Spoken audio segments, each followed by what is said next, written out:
Yeah. So what kind of change are you proposing for a company like mine? My husband and I have our own business.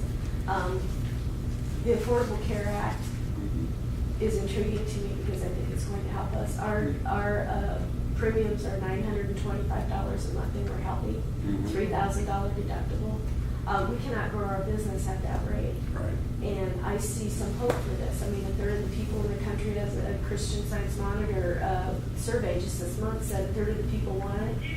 30 of the people want it expanded, and 30 of the people say repeal it. Right. Well, what's the answer if it's repealed? I'm really concerned about this because this is affecting our bottom line and how we are viable as a Sure. business. So who do you insure? Just you and your husband?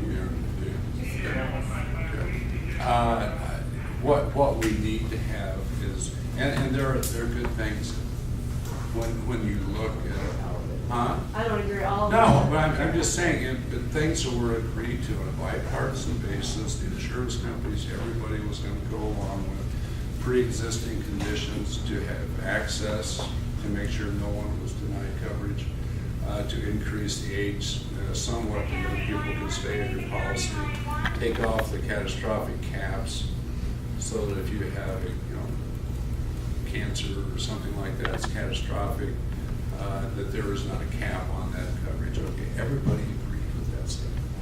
And that's the stuff that they talk about today. Well, we can't do away with it because this will go, and it's not true. What you need to have, you want to hold down costs. Have anybody ever heard of competition? I mean, people actually vying for your business. If you are able to maybe purchase health care across state lines, which you can't do, because anybody, who has a monopoly on health care, health insurance in Iowa? It's a big building downtown. And, they're wonderful people, they do a great job, but you can't hardly go anywhere else. And that's where you get most of the 85% or whatever of the insurance in Iowa is down. Well, you could, but there are companies elsewhere where you could buy a policy that would be much more affordable.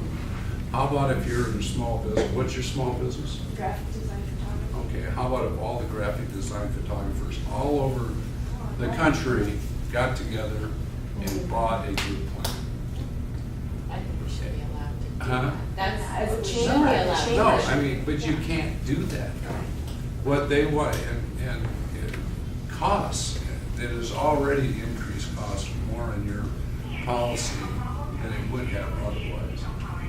Because you have an awful lot of new liabilities where you can go into the pools, where someone else is going to determine what's covered, what isn't. You don't have choices, you won't have choices. Someone there is going to tell you what your coverage is. As long as I'm covered, I don't care. I'm Well, sorry. unless- I'm just saying, unless it's a it's- real dilemma for us. Unless you buy a policy that doesn't, or limits the amount of coverage that you have. And that's, one of the really scary parts of the healthcare bill is this 15-member, they call it the IPAD, the Payment Advisory Board, that basically, and is appointed by the president, supposed to be approved by the Senate, but once they're on that board, there is no oversight from Congress, there's no executive oversight, there's no judicial oversight. When they make a decision as to what all it is to hold down costs and make decisions on coverage. So they're going to tell your physician what he can and cannot do. And there's absolutely no recourse. It's like this new consumer thing in Dodd-Frank that basically they're funded through the Federal Reserve. They're not even subject to appropriations. They get their money, print their own money, basically. That's what, to me, is really scary. Yeah, you've already got physicians who go around the district or around the state of Iowa, especially in the rural areas. You've got doctors saying they will not take new Medicare patients because of what they're seeing come out of the healthcare bill. What does that do for access in the rural areas, or even there's a lot of the specialists are talking about limiting to only private pay. And Medicaid is worse as far as reimbursement. But there's stuff you can do that would hold down costs, would actually, it's a fundamental difference again, whether you believe in the government controlling everything, if you believe in what is the American free enterprise system. And the competition actually works in all areas.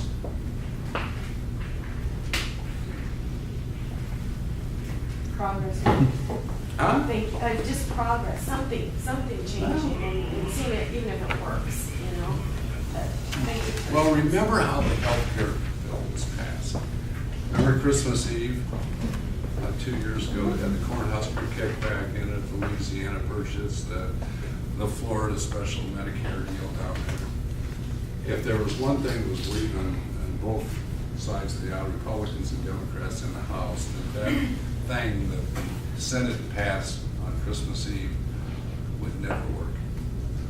I mean, that was, everybody agreed with that, and Speaker Pelosi at the time said that it's not going to work.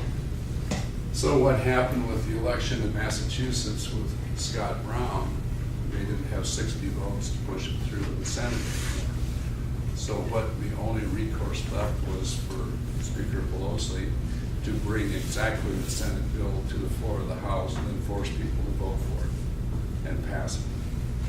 So the very bill that everybody said knew would not work is the bill we got.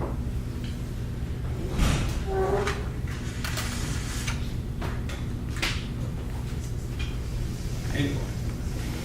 Any happy news? Happy news! Hey, pause, yeah, sorry. Share with us your vision for change. Yeah. You know, you're new to our area, Relatively. if your former area was to give you a report card, what do you think they would say about you? Well, I mean, I've always tried to be extremely accessible. That's one thing. Michelle must stay here, my staff, and I think I have the best staff of anybody. She's been only with me now for 16 years. Only. But I think you have to look. My current district, if you look at partisan divide, is actually about a 4-point, or was when I first ran, about a 4-point Democrat district. In that district, I got 66% last time. And if you don't do that by not being out and around, 550 town hall meetings, that's why I don't have a voice anymore. But no, you just, and we meet with anybody and everybody all the time. We don't always agree, but we talk to everybody. It's a representational system. I mean, that's what we have. We don't have a true democracy. We have a representational form of government. So the only way I can represent you is to listen to people, and that's what we do. So, yes. Jessica with the Greater Des Moines Partnership. Yes. Quick thank you for your work on the Appropriations Committee for the 132nd Fighter Wing. I know you guys kept some funding in there for that. So I know it's still got a lot of hurdles, but definitely not only one of the highest ranking performance units in the country, but a big impact here on Central Iowa. So thank you for that. I think we're in good shape on the limitation, at least for another 15 months or something like that. And then what you say would basically in the appropriation bill, you can't do new policy that you can stop them from doing policy. You can say no funds will be spent to stop, to close the 132nd Air Wing. Basically, you can limit what they can do. And the chairman of the defense and the full committee, we've got them very much on board with us on this. I think we'll be able to carry it in the Senate, so that provision is in there. We're good for a year. After they do a true cost-benefit analysis, when I asked the general of the Air Force, why did you pick the 132nd? It's the only Air Guard wing, F-16 wing in the country they're closing. Mm-hmm. It was a judgment call. I mean, I'm sorry. There's no cost-benefit analysis, no rationale for it other than the thing they kind of stumbled through later on was well, there's 2 air wings in Iowa. You got the KC-135s up at Sioux City and the F-16s down here. They don't want to stay there as well. We got the top performing in the country. It was really demoralizing, and I just met with a couple people from the 132nd. They had, not get all emotional now, but a couple of days ago, and they were extraordinarily demoralized. Because just when they were deployed was when they were told they were going to close their wing. Yeah. Oh my gosh. You're good enough to go over there, but you're not good enough to continue. It's just outrageous. It's amazing they didn't do a study before they did the. Or 6. Maybe you just need to request a study, that'll take care of it. This is where a study's good. See, I just blew my whole argument. Anyway, Viable study. You can ask for continuation because you're so studying. right. Well, that's the case of the people that live in the closet that make the rules. Just sit there and threw the baby out with the bathwater. Well, there's a big, the Air Force needs to kind of move up in the modern world too a little bit. The drones that are being used all the time over Afghanistan and Iraq, if it were up to the Air Force, they fought those for years and years and years because they never believed anything could fly without a pilot in it. No, and it's a matter of keeping the personnel, the fighters, the pilots, understandably, I guess, but there was a lot of resistance in the Air Force, the idea of not having a pilot in the cockpit.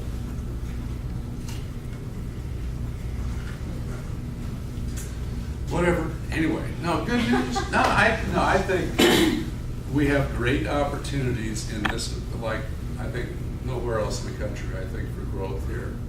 I think we've got the kind of ethic, we've got the kind of people that want to work, the quality of people. And there's plenty of capital out there. If you talk to the bankers here, it's a matter of unleashing that capital by having certainty. So I think in a very short period of time after the lame duck session that there will be certainty as far as taxes, as far as regulations, that we'll have a very positive outlook. Now hopefully it's good certainty going forward rather than the tax increases and all that. No, you got to be an optimist in this business. I will assure you. You go crazy. So, anyway, thank you all very, very much. Great to be with you. Thank you.